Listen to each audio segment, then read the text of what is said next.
रफीगंज में स्वास्थ्य केंद्र में चल जाइए तो एम्बुलेंस तक नहीं है।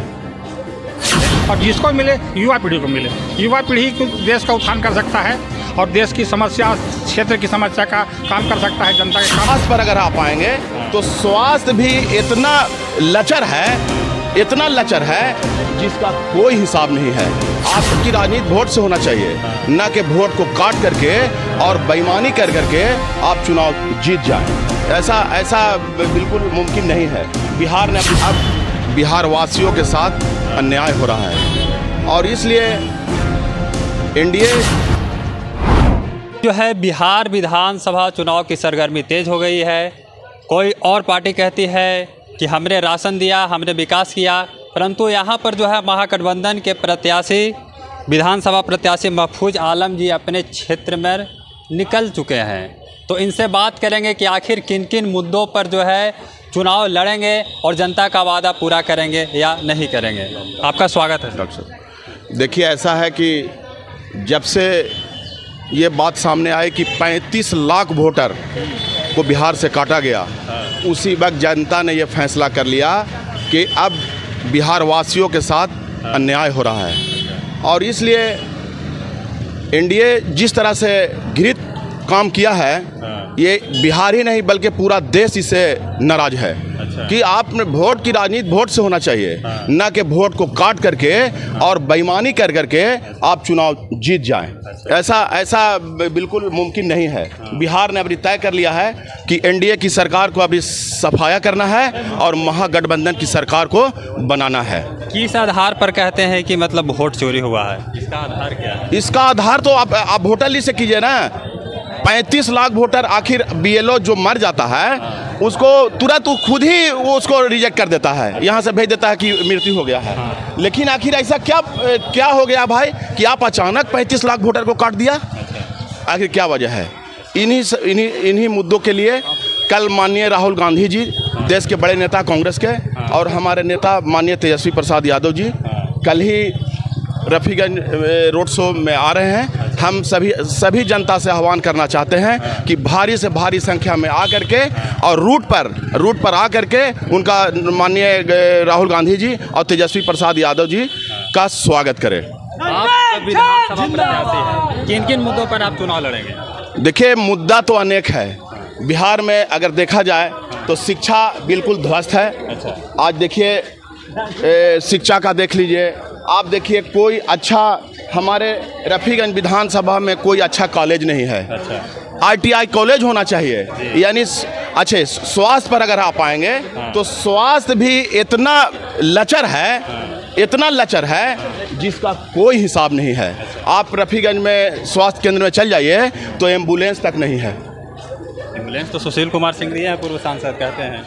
बिल्कुल उद्घाटन भी किया है। नहीं, बिल्कुल गलत बात है। हमने माननीय डीएम साहब को भी लिखा था अभी हाल फिलहाल में भी कि कुछ मर गए थे, ले जाने क्रम में हम खोजते रहे, चिल्लाते रहे कि आप कम से कम एम्बुलेंस को दिया जाए, लेकिन अब तक एम्बुलेंस को भी दिया नहीं गया है। लड्डू खान साहब, हाँ बोल। तो सर, यहाँ पर जो है महफूज आलम जी जो है विधानसभा प्रत्याशी बनकर उभरे हैं, तो क्या किन किन मुद्दों पर काम करेंगे जनता के लिए?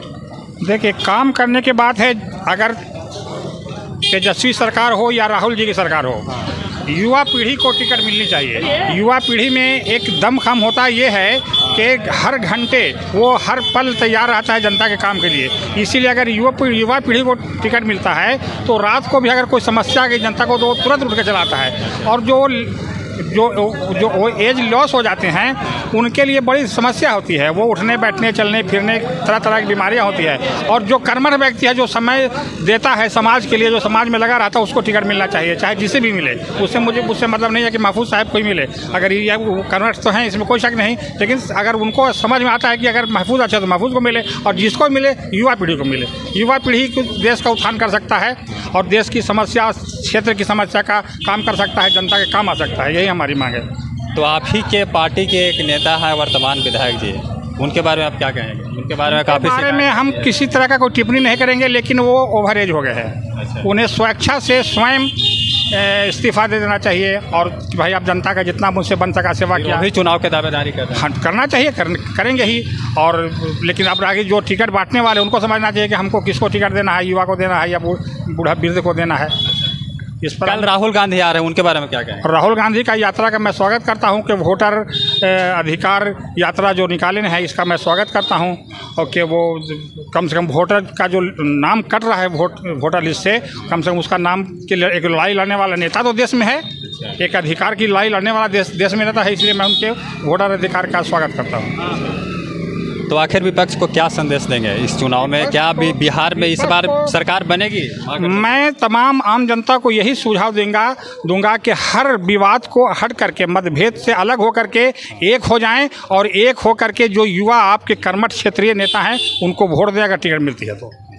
यही हमारी मांग है। और विशेष क्या कहेंगे?